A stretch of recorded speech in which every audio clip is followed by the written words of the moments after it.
He cheated on me in the home I helped pay for, then flaunted it like I was invisible. My heart didn't break. It sharpened. I quietly shut off every account, packed away my tears, and started building a paper trail instead of a scene. They thought they could erase me, but this was only the first spark of a much bigger fire. Before I continue the story, please subscribe to the channel and leave a comment letting me know where you're watching from. I carried the pale pink gift bag like it might bruise if I squeezed too hard. Celine had sent the address with glittery hearts and a note about a tiny celebration. Graham added nothing. The April evening held a warm Austin softness as I climbed the stairs to their apartment, the same building where my checks posted rent on the first of the month. I knocked once. It opened on cue. The table was laid for 2 gold chargers, white peonies candles that smelled like vanilla. Celine floated from the kitchen with a flute in her hand and that camera-ready smile she uses when the light is good. "Marla," she sang, "you're so sweet to come." I set the bag by the door. Graham came in behind her eyes on his socks. I waited for a third-place setting. It didn't appear. 2 napkins, 2 plates, 2 perfect little name cards handwritten in silver. Not mine. "We actually got married yesterday," Celine said, light as confetti. "Only special people. Very intimate." She lifted her glass. The words slid cold down my spine. I thought of the pale pink dress I had steamed this morning, the one that still smelled like the department store, and my hope. I thought of the savings account where numbers used to snow before they melted into furniture and deposits. Graham's eyes slid to a framed photo on the bookshelf Selena's parents, beaming under an arch of eucalyptus. The frame tipped toward an expensive sofa I'd signed for. My name lived in the receipt. It died everywhere else. "Congratulations," I said, and my voice did not break. I touched the back of a chair, then let it go. No scene, no pleading. I won't stay. Celine tilted her head the way influencers do when they want compassion to read on camera. "Don't take it personal, Marla. We just wanted it to feel curated." "Of course," I said. Curation is another word for cut. I left the bag where it was. Inside were champagne flutes etched with their initials measured to fit the cabinet she bragged about online. In the hall, I felt the flutter of wanting to fix something, my son's silence, the air the past. The elevator doors opened with a wheeze. I stepped in with my hands empty, and as they closed, finally breathed without perfume. I hung the pale pink dress on my closet door so the room would have to look at it with me. The satin caught the lamplight soft as a sigh I refused to let out. In the mirror, my hair sat where the stylist had placed it this afternoon, as if good behavior could earn you a place at your own child's table. I took the pins out one by one and lined them like tacks across the dresser. In the kitchen, I poured tea and turned my phone face down. If Graham wanted to explain, he would find words without my prompting. The cul-de-sac outside lay quiet under the porch light, the same light I'd left on countless nights so he could see his way home as a teenager. I rinsed the cup and put it away. Habit likes a clean sink. At the dining table, I opened my ledger to a blank page and wrote a date. Not the day they married, my day. I listed 3 years by bullet rent transfers, grocery runs, last-minute flights, a co-signed sofa. I didn't total it. I let the numbers sit like guests who never said thank you. Midnight came. The porch light kept its vigil. I kept mine. The clock ticked a plain courage into the room second by second, and I let it. Morning arrived clear and ordinary the way a new boundary sometimes does. At 9, my phone rang. Celine's name lit the screen over a thumbnail of her posing with a blender. I answered because silence only works when it's chosen. "Hey, Marla," she chirped. "Where did you keep that silicone lube for the sliding door the balcony's catching?" I pictured their balcony the view of the pool I once pretended was a lake when the rent hiked. "Garage third shelf," I said. "Blue plastic bin labeled hardware. Tool cabinet on the left. White tube with a red stripe. Keep the nozzle clean. You're a lifesaver," she sang. While we spoke, my doorbell camera flashed a motion alert. I swiped to the live view. There she was at my porch in a cropped sweatshirt and sunglasses, waving like a neighbor. She reached the cabinet key from the hook I'd given her one during last winter's freeze and opened the door with an ease that tasted like ownership. She lifted the bin, rummaged, then held up the white tube and smiled at her phone. "Got it," she said into both devices. "Be sparing," I said. "It's strong. I meant more than the product." After she left, I set the bin back. The tube's twin remained on the shelf. I checked the tiny batch number stamped in black near the crimp, a habit from a lifetime of reconciling columns. I closed the cabinet and locked it. Outside, a mockingbird practiced other people's songs on the live oak and made them sound like his. At the table again, I drew 2 columns, what I paid and how I was treated. Under the first, I wrote small, tidy lines. Under the second, I left space wider than the margin. My debit card lay in the center, a slim piece of plastic that had made so many decisions quietly on my behalf. I touched it with one finger, then slid it back into my wallet. I stood and went to the porch. The morning light felt honest. I turned off the porch lamp and let daylight do the work from now on. No announcement, no new rules by text. I would not chase. I would watch. I would wait. And when I moved, it would be because I had chosen the time, not because humiliation shoved me forward. Today. From my bedroom, the ceiling pulsed red and blue as if the night had grown a heartbeat. Sirens bounced off the windows, a wash that made the frames tremble. My phone buzzed our HOA thread, waking with blurry photos and too many exclamation points. I slid my feet into slippers and stepped onto the porch. The live oaks wore the emergency lights like carnival paint. Down the block, phone screens hovered tiny moons recording someone else's crisis. A boy on a scooter whispered, "They're stuck to his sister," the word carrying on the cool air. I did not go closer. My hands found the porch rail, the metal cool and certain. Years ago, I would have hurried toward the noise, eager to fix, to translate to pay. Tonight I stood still and counted my breath. A fire engine angled across the curb at Graham and Celine's complex. A man in turnout gear ducked through a doorway and came back out shaking his head. Over the radio, a voice said, "Adhesive everywhere. Need solvent copy." The small crowd shifted, a ripple of uneasy laughter broke, then died. On the HOA thread, someone typed, "What happened then? OMG." I watched the bubbles appear and vanish, watched them guess, watched them enjoy guessing.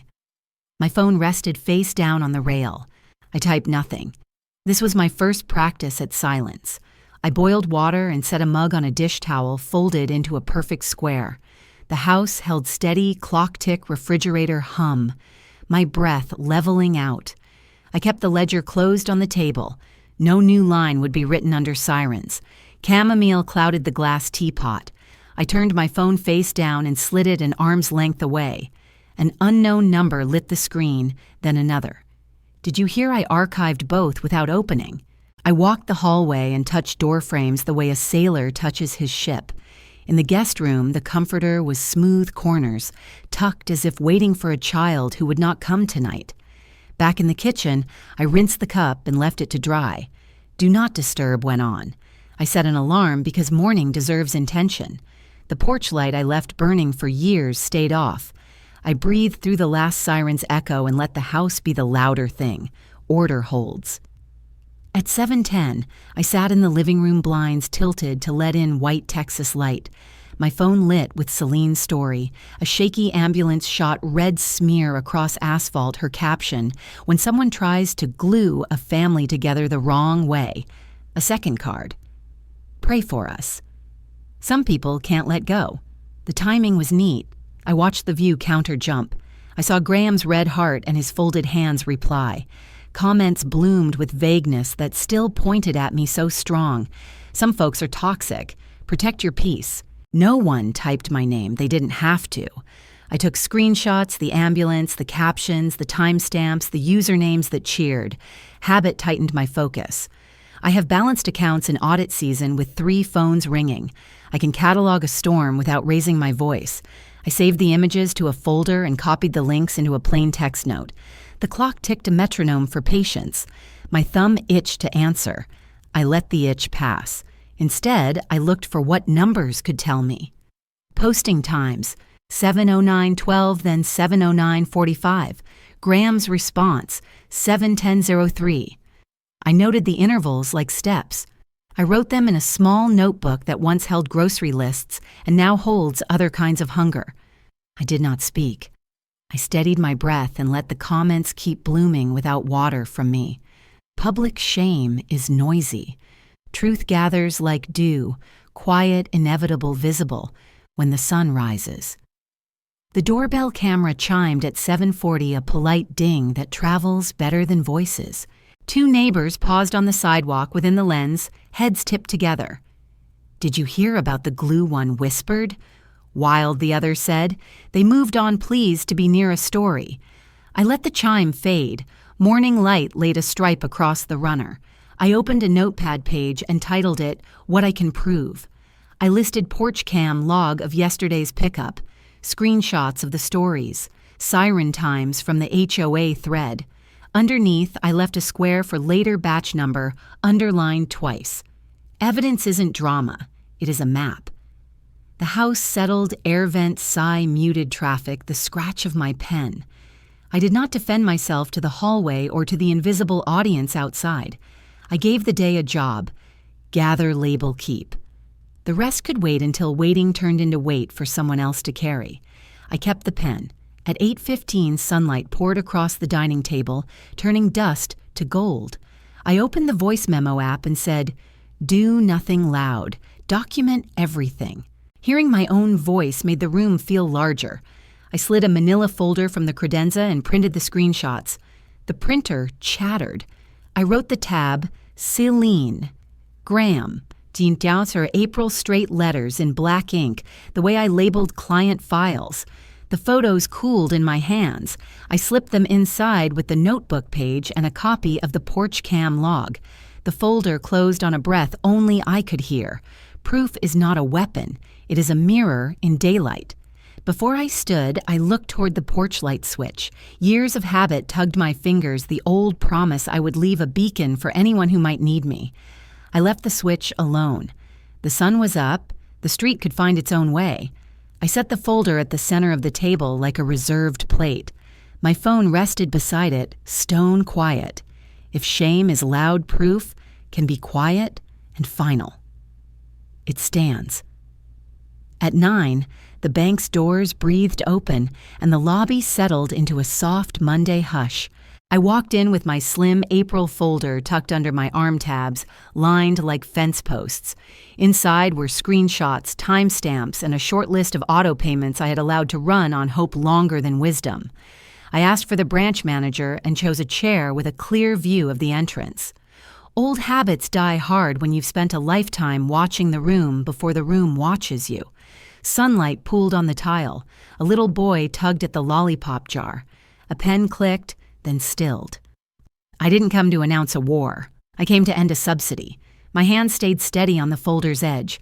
The nail I split gardening last week had grown smooth, and the smallness of that fact grounded me. The receptionist glanced up. "Manager will be right with you, ma'am." I nodded and breathed in the citrus cleaner. I thought about lobbies I'd waited in for others and how rarely I had sat for my own sake. Today my name was at the top of my list. I opened the folder to check the order memorandum list of account screenshots, legal pad note. I closed it again. A boundary, I reminded myself, is a decision with paperwork. Victor Haynes introduced himself with a calm smile and led me into an office that smelled of toner and citrus. I set the folder on the desk and spared us small talk. "I'm canceling every recurring transfer to my son Graham Klein's," I said, "and to the joint utility accounts tied to him and his wife. I'm also revoking any authorized user access to my cards." He didn't ask for reasons.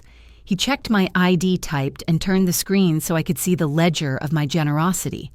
Line by line, he read dates and amounts. Line by line, I initialed. He printed confirmations as we went. I'd like text and email alerts for any new attempts I added. He clicked a box, set another. The room held quiet that follows a decision. In another life, I might have filled it with apology. Today I use silence the way a carpenter uses a level, set it down and let it tell the truth. Victor placed a final form in front of me. "This revokes their access," he said. "We can notarize your statement." "I would," I answered. I wrote in block letters, dated the page, and watched the stamp land like a rubber period. No speeches about weddings or rumors, only dates, amounts, signatures. Victor slid a summary across. "Effective today," he said. "You'll leave with copies and I'll upload the same to your portal." Relief rose not as triumph, but as a knot, untying blood returning to a hand held too long in a fist. He rotated the monitor and hovered the cursor over the last line item, rent support. "This is the final recurring transfer," he said. The toggle glowed a polite blue. I took the mouse. For a heartbeat, I saw every birthday envelope, every emergency Zelle, every just until Friday that stretched into seasons. I clicked. The sound was a soft, digital tick final. He generated a receipt with a timestamp and stapled it to the right inside pocket of my folder. I wrote the time again on my legal pad, 09:46 a.m., and drew a short line beneath it as if scoring a measure of music. I have written checks for years to steady roofs and soothe tempers. Today I wrote a line, "No more." Victor offered a bottle of water. I shook my head, stood, and let the chair legs whisper against the carpet. The click hung in the air like a metronome, proving I could keep time with myself. I slid the folder under my arm and felt the weight shift from burden to record, from worry to ledger. Outside the office window, a branch tapped the glass twice and stilled. Even the tree seemed to agree we were done here, and I knew. At the copy station, I made 2 clean sets, one for my home file and one for my attorney, Arthur Dreslin. On the cover of each, I underlined a single word, effective, and added the branch ID, date, and time. My phone buzzed 2 missed calls, then a text from Graham. "We need to talk." I turned the screen face down and finished collating pages. Outside the parking lot wore a thin noon shine, every car a small mirror. I carried the packets to the car and set them on the passenger seat like quiet passengers. Before I drove, I opened my banking app, enabled 2-factor authentication, and changed a password I'd reused for too many years. I let the calls sit untouched. The voicemail icon blinked its little red demand. I chose not to be summoned by it.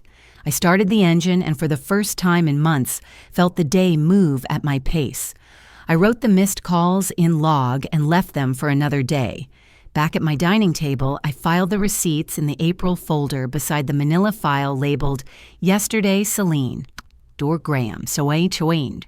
April edges aligned. In blue ink, I added a note on the inside cover. If they escalate, I escalate with documents.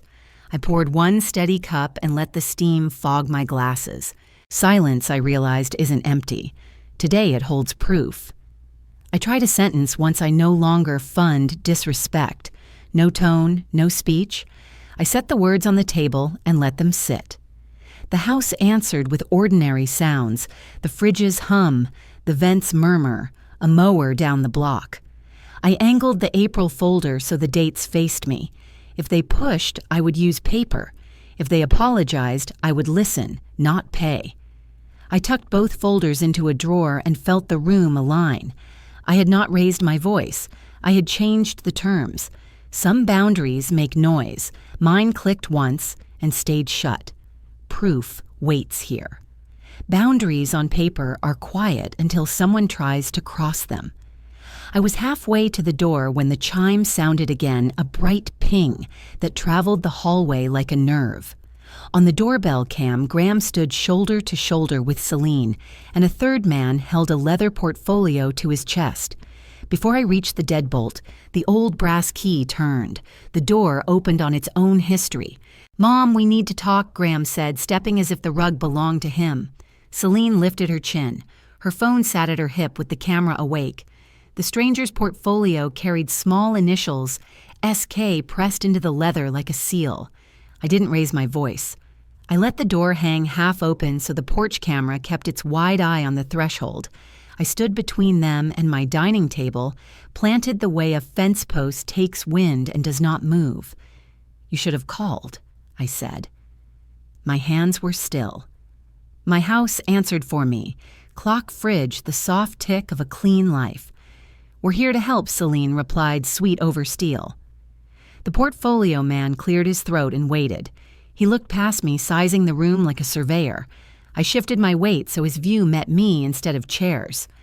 The April folder lay closed on the table. It would stay that way until I opened it.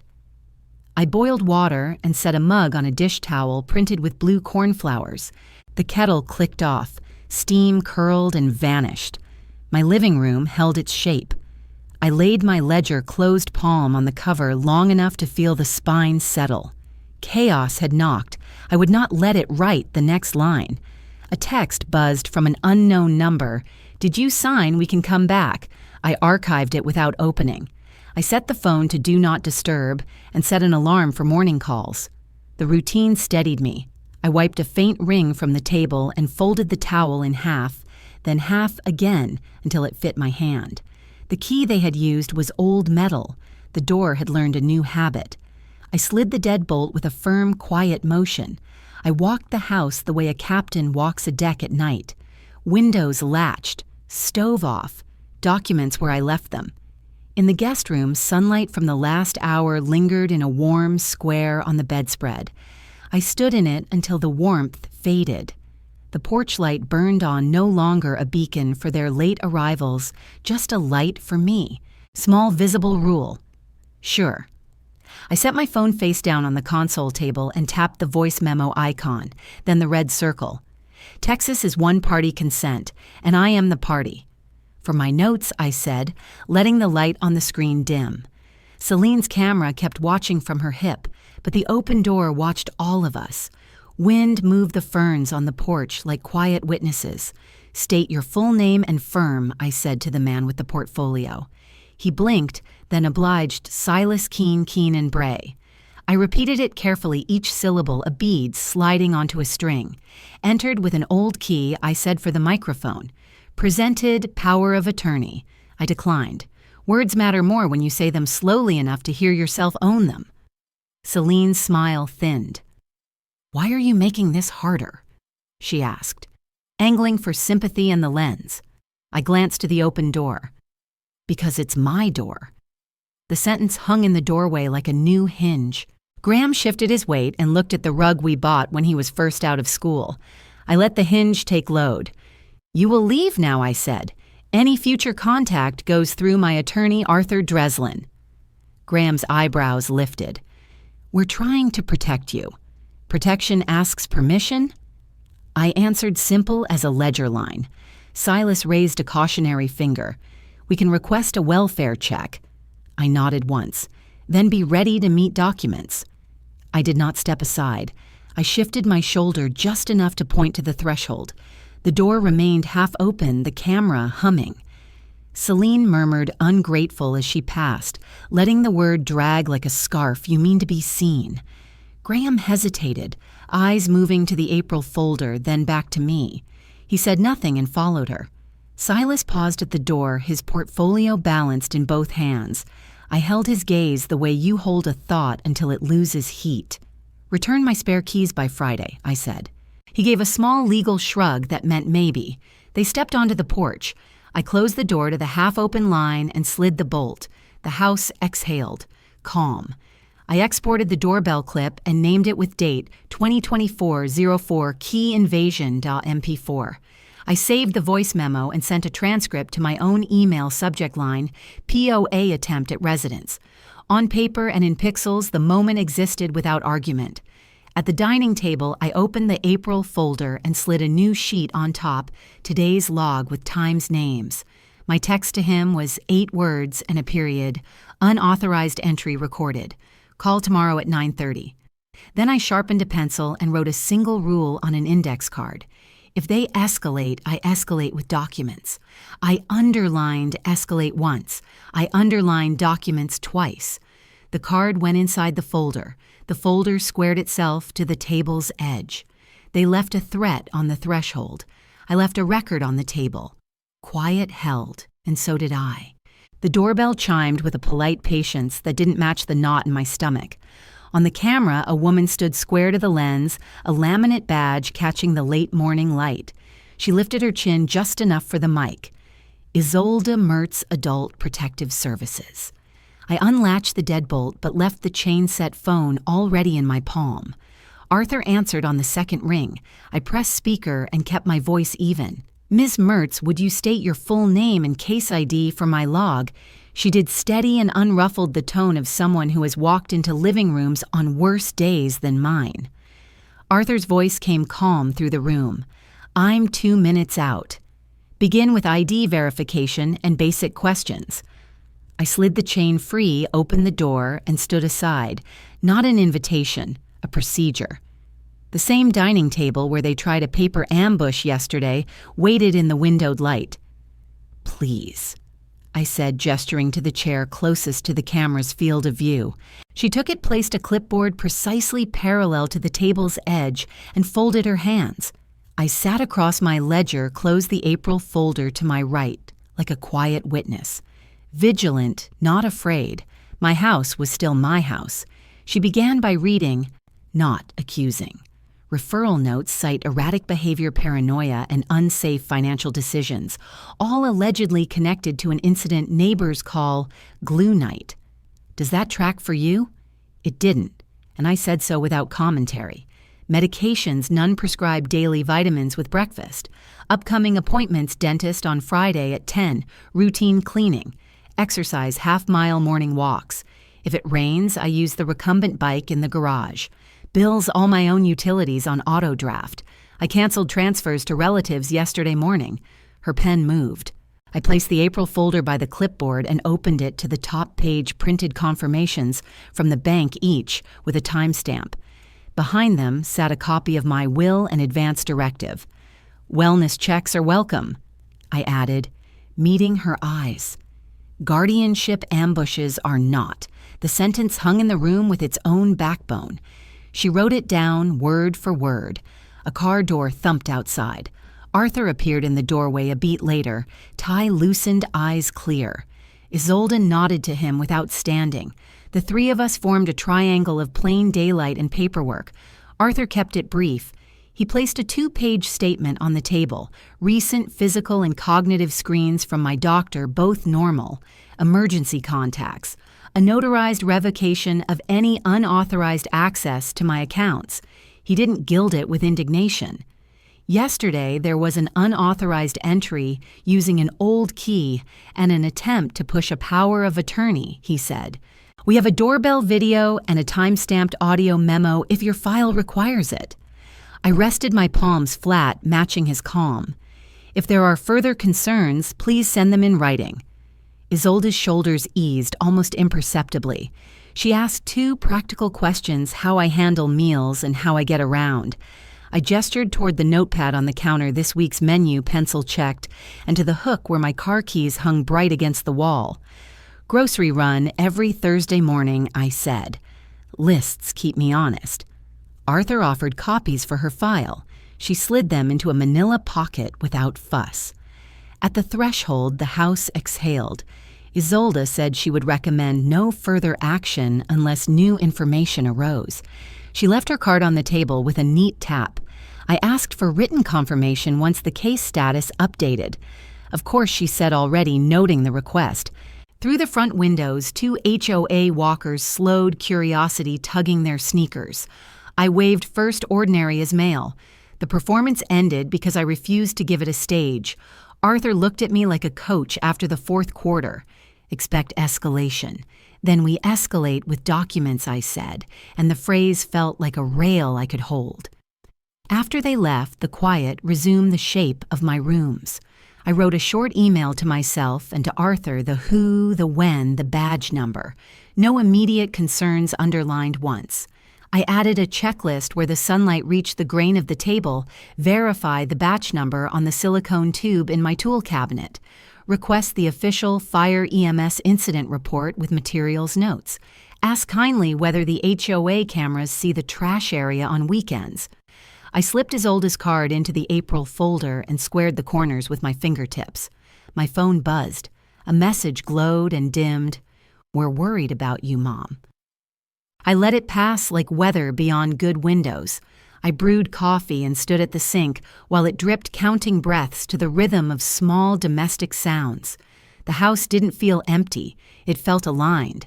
Proof doesn't shout, it accrues.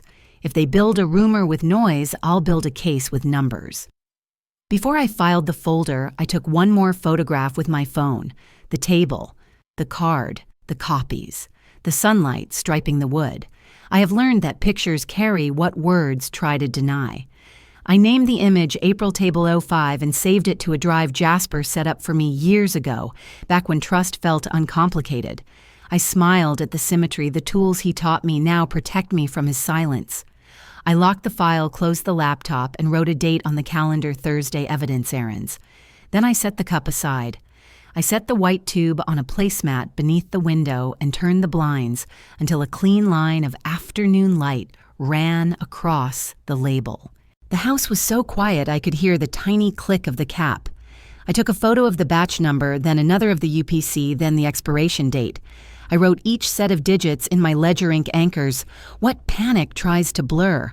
I printed 2 copies and slipped one into the thick April folder, the other into a slimmer field folder I labeled in block letters, glue, no glue. The office nook still smelled of paper and lemon oil. I dialed the number on the manufacturer's website and followed the brittle cheer of the phone tree until a human voice answered. I read the batch code, each digit separated like pearls on a string. The tech agent, patient, a little bored, pulled up the record. Silicone lubricant, non-adhesive, standard viscosity. Can you send that to me in writing? I asked. And the SDS, please. My email address, once, twice. Moments later, the inbox chimed. The subject line read, Batch Verification Non-Adhesive. The SDS carried a line I highlighted in yellow. Not an adhesive, not intended for bonding. I printed both and stapled them to my photos, then read the hazard section out loud to the empty room, letting the words steady my breath. Before leaving the house, I set a sticky note on the drawer, sealed, do not move. It wasn't for guests. It was for the future, the part of the story that always claims it can't remember. By mid-afternoon, I drove to fire and EMS headquarters. The records counter was past a bank of vending machines and a bulletin board full of CPR-class flyers. A woman with a tidy bun and the kind of focus that keeps cities organized wore a badge that read, Donna Vale. I requested the 911 incident report for the night. The sirens wrote their colors across my ceiling. She explained the small fee and held out a form. I wrote my name and the time window. The printer coughed out the run sheet while her supervisor retrieved the narrative. I waited on a plastic chair that wobbled, jotting unit numbers and times from the first print. Crossing the street sits easier when you know which lanes are moving. A medic pushed the automatic door with his elbow and laughed into his phone. The mundane steadied me. Donna returned with the narrative and laid it on the counter. A line noted adhesive suspected pending materials confirmation. I breathed through my nose and felt my jaw unclench. Suspected is not proved. Paper knows the difference. May I have a certified copy? I asked. Donna nodded and brought out the small machine that leaves a raised seal like the moon pressed through foil. She stamped, "Received official" with the day and time, then added a custodian of records certificate signed by Captain Rowe. She printed a dispatch audio log summary so I could match the clock on my porch camera later. When she emailed a PDF to my address, I watched her type it in once, twice, and thanked her for the care. On my cover sheet, I wrote in my own hand, "Chain of custody begins here." Home again, I placed the porch cam files on my screen and lined them up next to the dispatch log. My camera's clock ran 37 seconds fast. I wrote the offset in the margin so I would not forget. I drew a narrow timeline the morning Celine waved at my camera and left holding a white tube. The moment the report labeled adhesive, suspected landed. The minute the EMTs arrived and cleared. I clipped the manufacturer's email in the SDS to the top and labeled the packet silicone adhesive. Red pen, straight line under the title. The truth does not need to shout, but it does need to stand.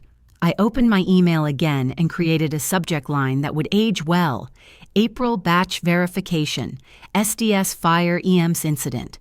Then I sent the packet to myself and to my attorney's secure inbox because copies save ordinary people from extraordinary claims. I added a note, if needed, request audio. I slid the packet into a binder with tabs marked S8 and S17 and filed it in the April box on the shelf. Beside it, the manila folder with their names, and the day sat like a quiet witness. The house made evening sounds, the refrigerator sighed, a neighbor's car door thumped, a mockingbird practiced another bird's song. I brewed coffee and let the cup warm my hands. The narrative online was still loud, but inside these walls, proof gathered its shape. I opened my ledger and wrote one more line. If they build a rumor with noise, I will build a case with numbers. Then I closed the book and for a moment simply listened to the ordinary life that is so easy to lose when you're defending it. I did not text, did not comment, did not explain. I printed labels instead. I dated the spine of the binder and placed a small red dot on it so my eye would find it in a hurry later. Before the light faded, I checked the drawer again, confirming the tube sat where I had locked it. I photographed the intact seal on the drawer face and a wide shot of the kitchen so there would be no convenient misunderstanding later. I tucked the photos in with the rest and shut off the light. The house settled. So did I. Facts in order. Breath in order, future in order. I printed an extra copy for a safe deposit box later this week. I turned the porch light off and watched the room hold its shape without me. I had the times, the seal, and the numbers. Now I needed the picture that fit them. Vera Kincaid tapped a green-lit fob and let me into a narrow room that smelled like dust and old coffee. Two 27-inch monitors hummed as they cycled through parking lots, stairwells, and the trash corral behind Building C. I handed her a sticky note with the window I needed 10:42 to 11:35 p.m. Saturday, and she slid the timeline with the calm of someone who trusts clocks more than gossip. The corral came up in grainy gray. We watched a raccoon rummage a sedan ease past a dumpster, then nothing but the hum of the DVR and the sound of our own patience. At 11:03, the motion light caught a hoodie moving fast. Slim, head-down sneaker soles flashing white as she entered the corral. She carried a small rectangular box. One glance over the shoulder, one breath of hesitation, then a toss into the mixed recyclables, as casual as flicking away a receipt. She left the frame faster than she arrived. I did not say her name. I didn't need to. Freeze, I said. Vera paused and zoomed. Pixels softened at the edges, but the side panel of the box held still enough to read the ghost of a logo, 2 syllables, the second ending in epoxy. We held the same thin breath. Vera printed 2 stills with the timestamp burned into the corner, slid a thumb drive into the tower, and exported the clip. Her pen scratched across a release form camera ID location, date my name. She signed, then handed me a copy. Footage stays 2 weeks, she said. You're on the clock, Mrs. Vexler. I've been on the clock since Sunday, I answered, and took the envelope. We met Miguel Rojas at the corral gate. He wore neutral gloves and the patient good humor of a man who has seen every kind of mess. He checked the collection log stapled to the post. Not emptied since last night, he said. Spring wind kept the smell honest. Under Vera's eye, he lifted a top layer of cardboard and bottles. The same rectangular box sat amid junk mail and a cereal carton lid torn side-scuffed. Up close, the logo read, Clearer. I didn't touch it. Miguel eased it into a clean zipper bag and set it on a rolling cart. Vera wrote the date, time, and location on a peel-on label and smoothed it over the seam. She signed a short chain of custody note recovered from HOA recycling at resident request. No alteration. I countersigned as recipient. Miguel photographed the bag on the card and emailed me the photo from the HOA account for the file. Back at my car, the bag rode on the passenger floor like a quiet witness. I buckled it in habit more than need and called the university from the parking lot. The engineering help desk routed me to a graduate coordinator who said, "You want Dr. Indira Shah." Dr. Shah didn't test private evidence, not for court and not for family drama, but she listened and she respected that I had dates, not rumors. Request FDIR for composition, she said, voice steady as a metronome. Ask for a viscosity profile. And ask for a plain language statement whether the material is an adhesive epoxy. She emailed a template letter I could send with the item. Chain of custody matters, she added. The science is easy when the paper is clean. Lumen testing services sat in a low building with a glass door and patient ficus trees. A young woman at the desk, Bryn on her badge, read the HOA note, the printed stills, and the sealed bag without commentary. She slid a form toward me. Client evidence intake. Item description recovery site handlers requested methods. I filled each line in block letters. Will barcode and seal, she said. Turnaround is 24 to 48 hours depending on workload. A red tamper label crossed the zipper. A scanner beeped as she tied the item to a number that would not forget. She printed a receipt with the barcode, date, and time and clipped it to my copy of the intake. If we can email a preliminary notification that the spectrum matches epoxy resins, we will, she said. Careful not to promise interpretation beyond procedure. I stood by the window long enough to take a photo of the sealed bag in front of the Lumen logo, the barcode bright as a small lighthouse. Then I drove home. The afternoon laid lines of sun across my dining table. I opened the red binder and added a new tab S9 and filed the HOA release, the stills, and the chain of custody page. Under S17, I cross-tabbed the times, the 11:03 trash drop aligned with the 11:12 adhesive suspected radio note in the dispatch summary I'd obtained yesterday. I slid Dr. Shaw's referral email and the Lumen intake receipt under S18, a sticky note on top, await FTIR. Then I wrote a one-paragraph summary for Arthur that read like a recipe pickup of tube trash drop siren window manufacturer SDS lab intake. I drafted an email to Arthur with the packet list attached, HOA release stills, chain note intake, receipt set for 8, so it would land atop his morning stack. I set the binder by the window where the sun warmed the cover. Evidence should live in daylight. I don't need applause. I need the truth to hold too. Also, I didn't feel triumphant. I felt exact. It's a different thing, and it lasts longer. I made tea and let the kettle sing once. My phone stayed face down. Across the street, a porch light blinked on for a delivery, then off again. A bird landed on my railing and decided I was ordinary enough to ignore. I took that as a compliment. When the tea cooled, I checked the porch camera angles one more time. Saturday's clips held steady. The folder names matched the call log like teeth in a zipper. I wrote on the margin of my ledger, ask Vera how long the South Lot camera retains data. Ask Miguel if the recycling bin moved between 11:10 and 11:20. Little questions or screws. Turn them and things loosen on their own. The rumor tried to make a spectacle noise, pity posts, hands raised in prayer emojis. But the camera has a different memory, and numbers don't care who is popular. The screen gave me a picture. The lab would give me a name. The camera gave me a picture. The lab would give me a name. At 8:05, the kitchen was still when my phone chimed. The subject line landed without ceremony, preliminary after spectrum, match epoxy family. The message was written the way I prefer simple nouns pinned to measured numbers. Indicative match to bisphenol A epichlorohydrin resin. Full report pending quality review. No interpretation of intent. A spectrum image weighted below peaks and valleys like a small mountain range. The barcode matched the one on my intake receipt. I printed 2 copies, highlighted epoxy family, and added the time to my ledger.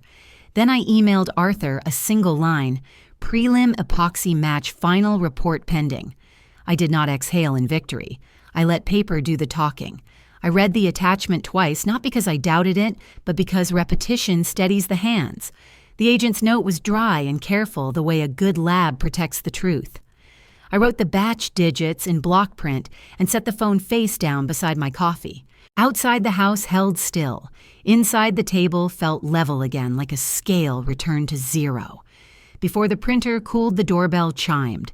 On the camera, Graham with a grocery bouquet, Celine half a pace behind, arms, folded eyes scanning the porch. I opened the inner door and left the storm door locked. The small red dot said we were recording. "Mom, we just want to apologize for the wedding," Graham said. Celine tried a soften then pivot and clear up misunderstandings. I kept my voice even. Apologies land better in writing. I slid a P.O. box card through the mail slot. He tried a half smile. "We miss you," he said, as if absence were a choice I invented. I thought of the sofa their checks never covered, and of the picture where my chair had been an empty idea. "Put it in writing," I repeated softer. Celine smoothed her hair like a curtain. "People are talking online," she said. I did not ask where or what. Some storms grow when you feed them air. The bouquet left a damp diagonal on the glass. Celine's gaze snagged on the card. "We heard you went to, lab," I nodded once. "Have your attorney contact mine." Graham pressed the flowers to the glass. I didn't take them. The bouquet slid down the pane. I forwarded the doorstep clip and the Lumen email to Arthur and put him on speaker.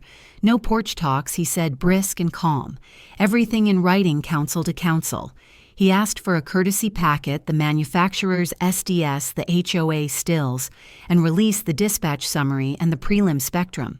No adjectives, no commentary, just dates. We agreed to hold the full report for the court first. I typed a neutral cover note, provided for accuracy of timeline. I saved it and did not send it yet. Arthur cleared his throat. "Also enable read receipts and take screenshots before anyone edits a post." I told him I already keep originals and backups. He laughed once. "I forget you were an accountant before spreadsheets learned to talk," he said. We set a time to hand the envelope to his receptionist this afternoon. When we hung up, I sat still and listened to the refrigerator motor hum. I wrote a sentence on a sticky note and pressed it to the monitor. "Boundaries are decisions with paperwork." I cleared the dining table the way I clear my head, one page at a time. The SDS went first, then the S9 stills with their date stamps, then the S17 dispatch summary with the siren window marked in yellow, then the prelim with its quiet peaks and the barcode bright as a lighthouse. I printed a timeline aligning porch cam and dispatch 11:03 trash drop, 11:12 adhesive suspected, 11:19 unit on scene. I numbered the pages and checked the clips. I ran my home notary stamp on the signature sheet with today's date and time. I added the porch cam clip of the cold door, labeling it with weather and my choice not to unlock. I tucked a photocopy of the PO, box card under the cover. I sandwiched everything in a clean manila envelope and pressed the flap flat with the heel of my hand. On the window glass, the day had turned clear. In the cul-de-sac, a neighbor waved. I raised my palm and let it fall. My house smelled of paper and coffee, two things that have never lied to me. I stood a long breath at the window and felt the old habit of explaining loosen, like a knot you finally slide free. The room looked level again. The doorbell chimed again at 1:30. No one in the frame. Through the side window, I saw the bouquet on the mat, a small square of paper tucked in the stems. "Call us Mom. We can fix this. G." I photographed the note in place, then slid it into a plastic sleeve for the binder. The flowers went to the yard waste bin, not into water. "Care is accountability, not bouquets," I said once even. I locked the storm door and sat back at the table. I brewed fresh coffee and left the phone face down. Proof belongs to paper. Peace belongs to quiet rooms where no one is selling absolution in cellophane. I do not collect trophies. I collect proof. I wrote a line under today's date. If shame is loud, proof can be quiet and final. My phone buzzed on the counter. I let the sound pass like a truck on the highway. I rinsed the cup, dried it, and set it mouth down. When I finally looked, there was nothing to answer. I turned the porch light off for daytime, not for them, but for me, because I was finished feeding that doorway for now. In the stillness, I recognized something I had been missing for years, room to think before I spoke. They left flowers on the mat. I left dates on the page. A courier in a navy windbreaker appeared on my porch with a clipboard and a neutral face. The doorbell camera caught his badge the time the tidy way he held the envelope. I signed, thanked him, and locked the storm door. On my kitchen table, I slid the packet beneath the window's light. Travis County Probate Court. Petition for temporary and permanent guardianship. Proposed guardian, my son, Graham Clines. Allegations declining judgment susceptible to undue influence, unsafe, financial conduct, post-glue night. I photographed the caption page, the cause number, the hearing date, each corner anchored beneath a salt shaker, so the paper lay flat. Subject line to Arthur guardianship petition, received clock starts. I attached the photos, hit send, and breathed once through my nose. Then I opened my red binder and slid in a fresh tab, S12 petition. The house hummed its low hum.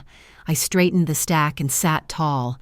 I placed a yellow sticky on the front read, breathe reply in writing. Outside, the live oaks moved like a slow tide. Inside, my pen clicked once and went still. Arthur's conference room was cool and quiet. He slid a legal pad to me and mapped the calendar answer, due in 10 days motion practice available, to contest the temporary ask protective orders, to block surprise entries, and welfare theater. He tapped their exhibits list, neighbor statement, pharmacist, comment, financial irregularities. We listed what we had already seeded, APS no action note dispatch times, manufacturer SDS HOA stills the lab prelim. They're filing for control, he said. We file the truth. He recommended a forensic accountant to quantify 3 years of outflows into a timeline any judge could scan. I nodded.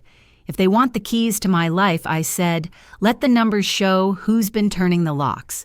He scheduled me with Valora Pike CPH CFF for tomorrow morning. He drew a small square on the pad deadlines and another evidence, then boxed them together with a line. Clarity wins, he said. We agreed no porch debates, no speeches, only filings, numbers, and dates. Clarity steadied. Paper beats noise. Back home, I cleared the dining table the way you clear a mind, one measured motion at a time. Bank statements by quarter, Zelle histories, checkbook scans, receipts with curled corners, rent transfers, the leather sofa and ER copay a car note that wasn't mine. I built 2 columns, what I paid and who benefited, month after month across 3 years. I added a parallel track labeled Non-Financial Porch Cam. Dates the siren window, the HOA trash, stills the prelim spectrum. Totals rose. My savings line dipped like a slow tide. I noted no repayment asked via text conditional apology. When the rows were complete, I exported a CSV and printed a single chart, blue bars climbing, while a thin gray line fell. I didn't cry. I taped the chart to the inside cover and wrote steady as a level, the mirror will speak. I added the transfer memos I had typed over holidays, little notes that said, just until you're steady and proud of you. Pride can empty a savings account when you aren't looking. I underlined 3 spikes and wrote beside them, wedding month ambulance night apology bait. Valora Pike's office smelled faintly of toner and peppermint tea. She greeted me with a firm hello and a short checklist for admissibility statements, images, receipts, bank confirmations. She paged through my binder without comment, then drafted Exhibit A support outflows, 36 months with totals and notes on purpose versus necessity. Exhibit B followed pattern analysis frequency before and after the wedding spikes around the ambulance night. I summarized, she said I don't diagnose. That was exactly what I wanted. She prepared a declaration that kept to tracing and summary, no opinion about capacity, and asked me to initial each page. Signed report by Thursday, she added sliding paper clips into neat jaws. I left lighter by an ounce and anchored by a ton. She asked 2 neutral questions, transportation, meal planning, and nodded at the grocery list in my purse. Professional contained. We shook hands. Numbers talk, she said. Let them. In the hall, a framed certificate flashed. The brass plate read, Service not drama. In the elevator I practiced, I fund myself. I do not require management. At the probate clerk's window, the glass carried a small speaker that made every word rounder. With Arthur beside me, I signed our verified answer contesting guardianship and attached what paper can carry without rhetoric, the APS no action note, the manufacturer SDS, the HOA stills, and released the dispatch log, the lumen prelim, and the first pass of my mirror ledger. Cressida Hale stamped filed. The red ink flared, then sank. A hearing date slid across on a card. Arthur E. served a courtesy packet to Silas Keene, dates only. On the courthouse steps, I breathed once and said to myself more than to him, control isn't a gift, it's a boundary. My phone buzzed. See you in court, Mom. I archived the text without reply and walked toward the daylight. I let my sister's phone ring once a bell to mark the moment. Back home, I logged the time and slid the court card beneath a Texas magnet. The house felt level. The flag snapped once above us. I felt neither small nor large, just placed like a book, properly shelved. Boundaries on paper, breath in a body. The day had the clean weight of a signed receipt. With Vera beside me at the HOA desk, I wrote the request the way I wish people wrote about me, narrow, factual, respectful. 1 hour last Saturday night. 2 streets only. Purpose: document the timing of a medical response. No accusations, no names. Vera posted it on the bulletin and on Nextdoor with her name beneath, and we promised to view clips only in people's homes and take copies only if they were comfortable. Replies began to arrive like small porch lights flicking on at dusk. Leora Ames said she had a ring cam facing the street. Sable Garner offered a driveway angle that clipped the corner near the recycling gate. A woman named Astria Monk wrote from the condo block by the corral. A lobby cam watched the swinging door. I thanked each scheduled short visits and packed a notebook and a labeled USB drive. Vera printed a 1-page letter vouching for my purpose and handed it to me with a nod. Keep it dry, she said. Date's not drama. I smiled. I'm an accountant by muscle memory. Leora met me in socks and a sweater, hair still damp from a shower. We stood at her entry table while she scrolled to 11:01 p.m. Saturday. The street looked like sleep until a compact SUV slid past.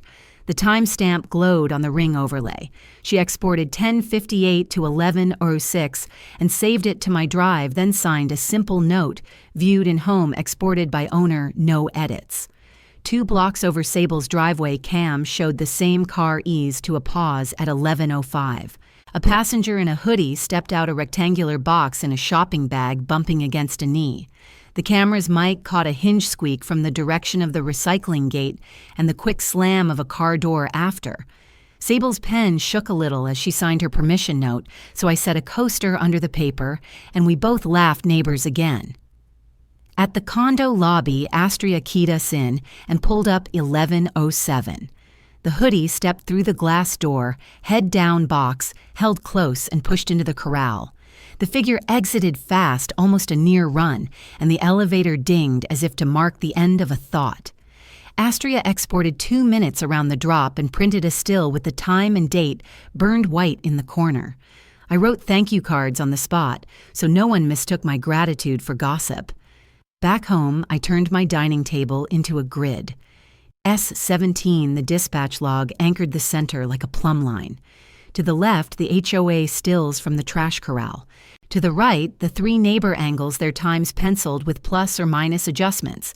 I added the manufacturer's SDS from my red binder and the lumen preliminary spectrum, each page labeled the way an old accountant calms her breath. The sequence settled with the patience of numbers 11:01 street pass, 11:05 driveway pause, 11:07 recycling drop, 11:12 adhesive suspected, 11:18 unit arrival. Ring clocks often run hot, so I wrote the offsets, noted phone time corrections, and drew lines until the beats clicked into a single metronome. When the picture aligned, the room grew quiet in that particular way proof creates, as if the air stops making suggestions. I built a 1-page timeline with source keys, printed checksums for each file, and taped a small map in the corner so a judge could see how short the path ran from car to gate to sirens. At the bottom, I wrote what I wanted the whole page to say without saying it. 1 camera is a claim. 3 are a choir. Thursday morning, Arthur and Valora joined me on a quick Zoom. I shared my screen and laid the synchronized timeline over Valora's bar chart so movement and money sat on the same axis. Arthur nodded at the care over authentication, live neighbors clear exports consent notes. If Silas disputes, we subpoena. Otherwise, we file a neutral notice of supplemental evidence, he said. No adjectives, just dates. Valora asked for my offset notes to footnote the corrections. I sent a clean PDF before the call ended. The plan stayed simple. We would not argue feelings in a filing.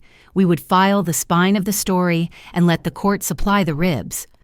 Arthur drafted a 2-paragraph exhibit cover while we spoke.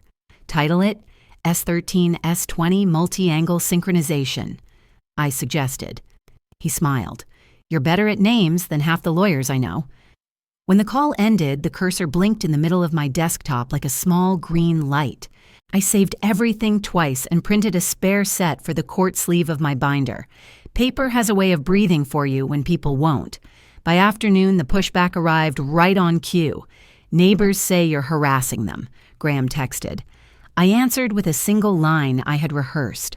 All footage was volunteered. Any further messages to me go through counsel. A few minutes later, Arthur forwarded an email from Silas asking about context. He added, "No reply from you. We'll answer by filing." I printed the message and filed it under S20 as proof of inquiry, not intimidation. Then I walked to the recycling gate in daylight. The hinge squeaked the same way it had sounded on Sable's audio. The sky carried that pale Texas blue that makes everything look polished. I stood 6 feet from the spot where Miguel had lifted the box and counted my breaths until the pictures in my head slowed to the speed of the facts in my hands. On the way back, I waved to a woman watering geraniums and kept moving. Dignity doesn't need an audience, just a direction. At my table, I wrote in my ledger, "When the story aligns itself, you don't have to raise your voice." I underlined it once and dated the margin. I tucked the neighbor thank yous into an envelope for Vera and laid the timeline on top of the red binder where the sun could find it. 3 angles, 1 note. The rumor had run out of road, and I had the map that proved it. I brewed coffee and read the room the way I used to read spreadsheets, line by line, column by column, watching for drift. What I had was acquire 3 cameras that did not know each other, 3 clocks that disagreed by seconds but agreed on the story. The choir carried farther than any post could. I wrote an index for Arthur with contact numbers for Leora, Sable, and Astria, and I added a note about demeanor calm, helpful, no gossip. Facts have a temperature. This set ran cool. I slid the index behind the timeline and clipped the packet shut. Then I allowed myself a single clean sentence out loud just to measure the room.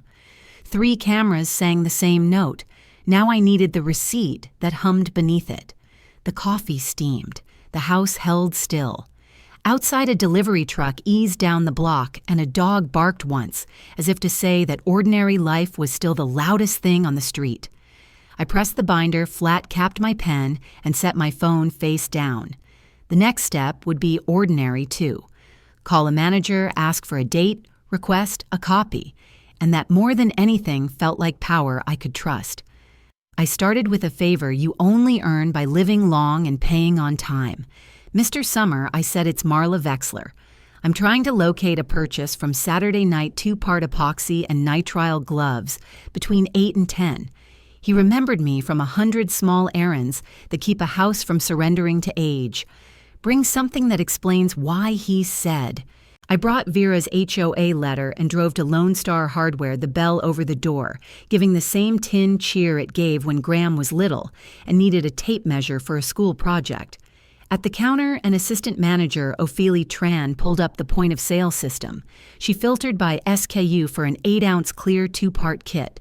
3 hits, one at 9:17 p.m. cash sale receipt, ending 7413, tied to lane 2, the register that faces a ceiling camera. Mr. Summer met us with the calm of a man who has seen storms pass through the same glass doors. "We'll let the court take the video," he said, "but we can hold it." He printed a duplicate receipt with the store stamp and the last 4 of the transaction number. I photographed it next to my watch face and the desk calendar date, then signed the customer view log and noted the camera ID and lane number. No gossip, no names, only dates.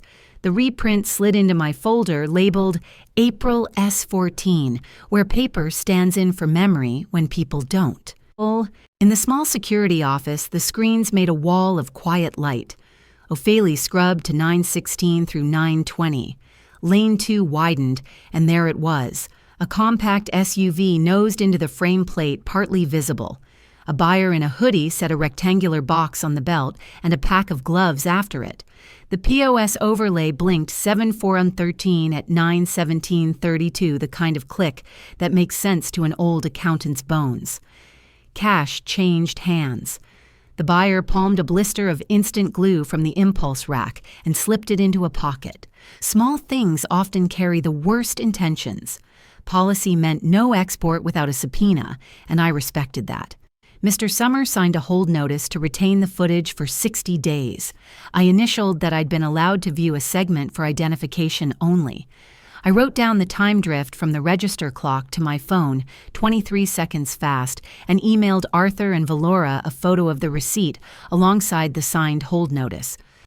The subject line was plain, S14 receipt 7413 and video hold. When I walked back through the store aisle, signs looked like chapters I'd already outlined: fasteners, adhesive, safety. By evening, the other shoe arrived in my inbox wearing expensive formatting. Silas sent Arthur a final timeline with a sentence that tried to sound polite and landed like a smirk. Arthur forwarded it to me. I opened the PDF properties before I opened page 1 habit. Created 4:02 p.m. by S.K. Jurasok. Modified 4:27 p.m. on a path named Draft 2 aligning dates final. Inside a low-res still labeled driveway 11:06 p.m. done carried EXIF data stamped 11:05 14 Sable's exact moment, the clip I'd taken home at 1:30. Their timeline used my camera offset notes down to the second. The footer claimed yesterday's date. The file said otherwise. I printed the properties screen and the email header and wrote in the margin, S21 opposition metadata misstep. I didn't feel triumph exactly. More like a door quietly unlocking because I remembered where I'd put the key. Friday morning, Valora's face filled my screen, neat, unhurried, the way truth should move. I read the receipt details while she drew lines across our movement grid from earlier in the week: 1101 street pass, 1105 driveway, pause 1107 recycling, drop 1112 adhesive, suspected 1118 unit arrival. A 2-hour preposition window, she said, penciling a faint box over the span between the store purchase and the trash corral drop. She drafted Exhibit C supply acquisition trace linking the SKU to the product SDS and to a probable use window. No accusations, no conclusions about intent. Just a map purchase, drop, 911 response. She added a small note about the instant glue blister and the nitrile gloves, a pattern that fit EMS's adhesive suspected radio log. We'll let the judge connect the dots, she said. I sent her my photo of the receipt and the hold notice in one clean PDF, then sat for a minute with my coffee cooling, watching the steam thin into the light. Numbers don't shout. They accumulate. Near noon, Arthur and I folded the day into paper at his conference table. We prepared a notice of supplemental evidence, no adjectives, no victory laps. The receipt reprint and the store's hold notice went first, then the email header from Silas and the PDF properties screenshots. Arthur added a brief declaration noting that our synchronized timeline predates their final and that the opponent's metadata appears derivative.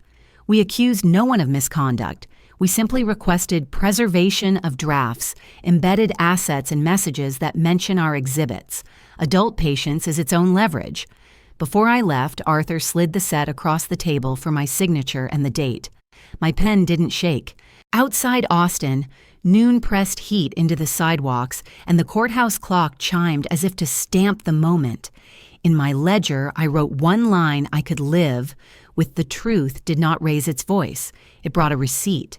Then I closed the book the way I close a door I paid for firm, quiet, and mine. At 8:02 a.m., the chime came soft and certain. Lumen final report. Indira Vale's signature sat beneath the words, Chain of custody complete.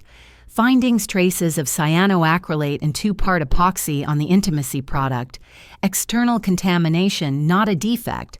No drama, just data. I printed the executive summary, slid it behind my synchronized timeline and the hardware receipt, and clipped the stack closed. Before I left, I wrote one line in my ledger: "If the truth is heavy, let the paper carry it." In the courthouse corridor, Arthur lined our order like stepping stones. S20, the 3-porch timeline. S14, the receipt. S22, the final lab. S21, their borrowed offsets. Valora had her bar chart cued dates and dollars married cleanly. Silas brushed past with a thin smile. Stipulate and spare the details, Arthur declined. I texted Vera and Eleanor going in, calm. When the bailiff opened the door, I touched the binder, not my throat, and followed Arthur inside. They spoke first. Silas framed me as erratic, lonely, easily swayed. Graham repeated concern that didn't quite fit his voice. Celine softened her eyes and called the wedding misunderstood. Judge Miller asked for dates. Their answers wavered. Arthur didn't object. He let silence sharpen the wobble. I sat still, watching the courtroom clock, remembering how silence can pull more weight than outrage. Then our turn. Arthur called Captain Calloway the EMS run report adhesive suspected at 2312 timeline verified. Indira Vale followed confirming epoxy and cyanoacrylate traces chain intact. Arthur laid out S20 the porch cams synchronized to the siren call. S14 anchored the 917 purchase. The store's hold notice glowed in the corner of the screen. He closed with S21 the metadata on their final timeline, showing our offset notes embedded in their file. We allege no misconduct, he said evenly, only that the facts agree with one another. Silas tried to shake it. He pressed Indira on error rates. She listed QA steps calm as ledger math. He muttered about neighbor bias. Arthur noted each would authenticate under subpoena. A swing at paranoia for installing cameras dissolved when Calloway explained firefighters often request site footage. Even Judge Miller cut in when they tried marital privacy. This is guardianship court, he reminded them. Their questions lost weight before they hit. Judge Miller's ruling came without flourish. Petition denied. Respondent is competent, he said, and presented a coordinated documented sequence inconsistent with claims of erratic behavior. He signed a 1-year protective order communications through counsel, only no unannounced entries, no spare keys. Fees reversed petitioners to pay my legal costs. He ordered preservation of every draft, every message touching the timeline. Potential product tampering, he said, may be pursued civilly. No criminal finding is before me. The gavel tapped once more, period, then exclamation. By evening, my porch held only kindness. Eleanor brought soup. Vera brought cornbread. Garden Club friends brought laughter that didn't require an enemy. I wrote 2 letters at my dining table, the same table where they once laid down papers to erase me. One to Arthur, thanks, and a check, even though the court would send him theirs. One to myself, a boundary I signed. I set up a monthly donation to a Texas elder abuse nonprofit in memory of who I used to be when I thought love was purchased. Then I laid out a drop cloth in the spare room and propped a blank canvas against the wall. Outside, hummingbirds flickered through late light. The porch cam caught only them now. I stood in the doorway and said it aloud, quiet and certain I didn't glue anyone to anyone. Today, I glued my life back together. Then I turned off the light and left the binder on the hall table, heavy enough to hold the truth without my hands on it. I'm 71, and here's what I learned. Silence isn't weakness. It's choosing facts over noise. Write things down. Save receipts. Ask for help that respects your dignity. Love your family, but don't fund disrespect. Community law and steady breath can carry you through a storm. If this story touched you, drop a 1 in the comments or tell me where you're watching from. If it didn't, tell me why your view matters. When has a quiet boundary changed your life? If you want more true human stories like this, please subscribe to the channel.